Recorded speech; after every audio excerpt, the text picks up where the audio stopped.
Assalamualaikum warahmatullahi wabarakatuh. Perkenalkan, nama saya Nur Aisyah. Di sini saya akan membahas tentang pengelolaan lingkungan budidaya perikanan. Potensi perikanan air laut di Indonesia. Seperti yang kita tahu, Indonesia merupakan negara kepulauan yang terdiri dari 70% lautan dan 30% daratan.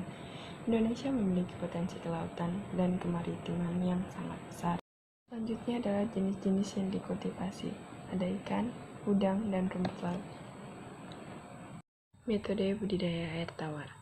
Dalam membudidayakan ikan ada 4 metode yang digunakan, yaitu tradisional, semi-intensif, intensif, dan super intensif. Kelebihan dan kekurangan budidaya sistem super intensif. Kelebihannya adalah pada tebar yang tinggi, mudah dikontrol, dan hasil yang melimpah. Sedangkan kekurangannya adalah besarnya daya listrik yang digunakan sehingga sistem ini jarang digunakan oleh pembudidaya. Pentingnya pengelolaan lingkungan budidaya dalam mendukung kelangsungan budidaya laut yang berkelanjutan. Potensi perikanan yang sangat besar tersebut dapat memberikan manfaat yang maksimal secara berkelanjutan bagi negara dan masyarakat Indonesia apabila dikelola dengan baik dan bertanggung jawab. Cara-cara budidaya ikan yang baik. Cara budidaya ikan yang baik dapat dilihat dari lokasi budidaya, sumber air, tata letak dan desain tambak, kebersihan fasilitas, pembersihan wadah, pengelolaan air, benih, pakan, penggunaan bahan kimia, bahan biologi dan obat ikan, penggunaan air dan es, dan panen. Hal-hal yang perlu diperhatikan dalam persiapan pembukaan lahan untuk budidaya air tawar di Empang. Pertama, pemilihan lokasi yang strategis. Pengeringan, pembuatan tanggul atau pematang, pengolahan dasar tanah, pembuatan saluran inlet dan outlet, pengapuran pada dasar empang, pemupukan, pengisian air, dan penebaran. Topografi lahan yang sesuai untuk budidaya air laut, yaitu dekat dengan sumber air, tidak tercemar limbah, dan mudah untuk dijangkau dari darat. Peran tekstur tanah dalam mendukung keberhasilan budidaya air laut, yaitu tanah yang porus dan tanah yang mengandung pasir tidak lebih dari 20%.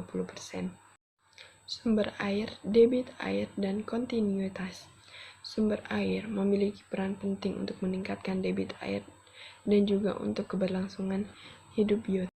Iklim. Iklim merupakan perubahan cuaca yang bisa berubah sewaktu-waktu. Pemukiman. Pemukiman ialah tempat yang padat akan penduduk yang tinggal pada suatu tempat dan melakukan aktivitas sehari-hari. Kawasan industri. Kawasan industri adalah sebuah area yang dikhususkan untuk tujuan pengembangan industri. Berikut adalah gambar konstruksi tambak yang baik. Sistem pengelolaan limbah sebelum dibuang ke laut memiliki 2 cara, yaitu secara alami dan secara buatan. Secara alami dengan pembuatan stabilisasi, sedangkan secara buatan memiliki 3 tahapan, yaitu primary treatment, secondary treatment, dan tertiary treatment. Budidaya air laut dengan pendekatan lingkungan. Budidaya ini dapat dilakukan di hutan mangrove tanpa harus merusak pohon-pohon yang ada. Berikut adalah budidaya air laut sistem keramba jaring apung. Potensi dan tantangan budidaya KJA laut. Potensinya, pada tebar yang tinggi, ramah lingkungan. Tantangan yang harus dihadapi adalah memerlukan waktu yang lama untuk memperbaiki kerusakan yang terjadi pada KJA. Budidaya sistem polikultur. Budidaya ini menggabungkan antara 2 biota, yaitu udang dan ikan dalam satu budidaya, untuk menghasilkan yang lebih baik. Tantangan masa depan budidaya air laut di Indonesia. Tantangan yang harus kita hadapi ialah adanya overfishing dan illegal fishing yang terjadi pada perairan laut Indonesia. Maka dari itu, sebagai negara yang memiliki laut yang luas, kita harus bisa menjaga dan merawatnya.